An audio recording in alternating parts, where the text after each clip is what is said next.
Eliana Bokertov, vous avez 5 minutes pour nous présenter cette chronique. Un jour c'est parti, on est parti, on court. Voilà, c'est ça, courez, mais regardez les Bonjour micros bien. Daniel, vous allez bien? Voilà, très bien. Eh bien, aujourd'hui est né en 1533 voilà. Michel de Montaigne. Michel de Montaigne qui était d'origine juive.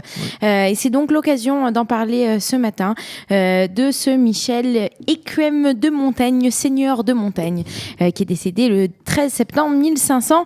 Ah, vous êtes allé loin, hein, 92. Écoutez, moi, je cherche des choses intéressantes. Oui. On peut partir très loin. D'où viennent ses origines juives? Eh bien, d'où viennent ses origines juives? Eh bien, il est né près de Menton, donc dans le sud de la France.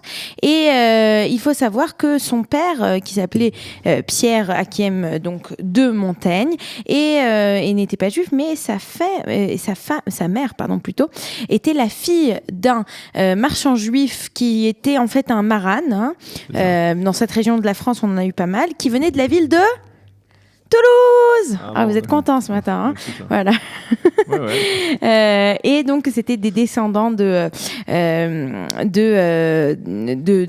Maran, donc qui avaient quitté l'Espagne, l'Espagne, qui avaient aussi un petit peu quitté le judaïsme, qui s'étaient convertis au christianisme. On ne sait pas vraiment si c'était pour des raisons juives, des raisons de volonté personnelle ou d'oppression.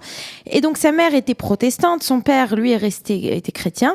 Mais surtout, Montaigne, eh bien, on voit ces... Oui, d'accord. Catholique, oui. Mais on voit, eh bien, cette influence un petit peu du judaïsme qui est présente dans les écrits de Montaigne. Alors Montaigne, pourquoi est-ce qu'il est particulièrement connu? Quelles sont ses œuvres principales? Alors ce sont les essais. Hein, je ne sais pas, ça vous ramène. À l'époque, le bac. Oui. Voilà, le bac, exactement. Donc c'est en fait un livre qui traite de tout, puisque Montaigne était un homme qui a fait énormément de choses dans sa vie. Donc ce sont des écrits qui parlent de la médecine, aux livres, aux affaires. Il va parler de tout. Il va donc très rapidement être connu comme étant un homme sage. Enfant, c'est ça, on étudiait ça, je ne sais pas si vous vous souvenez pour le bac, que Michel de Montaigne a été éduqué par son père Pierre, dans une ferveur humaniste et aussi polyglotte. Donc il connaissait beaucoup de langues, il avait vraiment une ouverture sur le monde. À l'époque, il y avait peu de personnes qui étaient comme ça. Et puis on parle souvent de l'éducation que son père lui donnait, qui est peut-être un modèle d'éducation pour beaucoup. Il va faire, on va pas dire une carrière politique à l'époque, mais il va se faire connaître en tant que magistrat. Il va être conseiller au Parlement de Bordeaux. Il va avoir une solide amitié avec la Boétie, Étienne de la Boétie, qui est aussi un écrivain humaniste de la même époque. Et puis, il va être aussi un diplomate. Et c'est ainsi qu'on va véritablement entendre parler de lui. Quand son père décède, il deviendra le seigneur de Montaigne. Et puis, à partir du moment où il est riche, eh bien, il peut arrêter de travailler. Et c'est à ce moment-là qu'il va véritablement écrire et rédiger, et qu'il va écrire donc tous ces livres que nous connaissons aujourd'hui.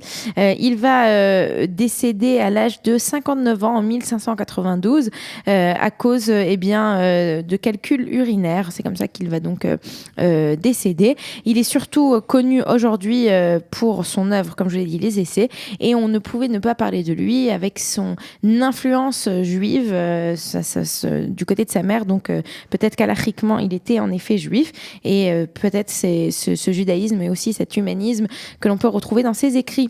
Bien, merci beaucoup, Eliana. Vous l'avez bien résumé en quelques minutes, ce cher Michel de Montaigne.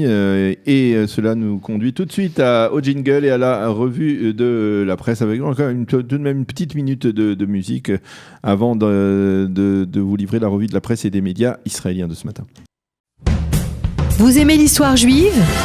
Retrouvez Liana Gurfinkel dans Un jour notre histoire sur Studio Kalita, c'est tous les matins, pour découvrir ensemble les événements et les personnages qui ont fait notre histoire.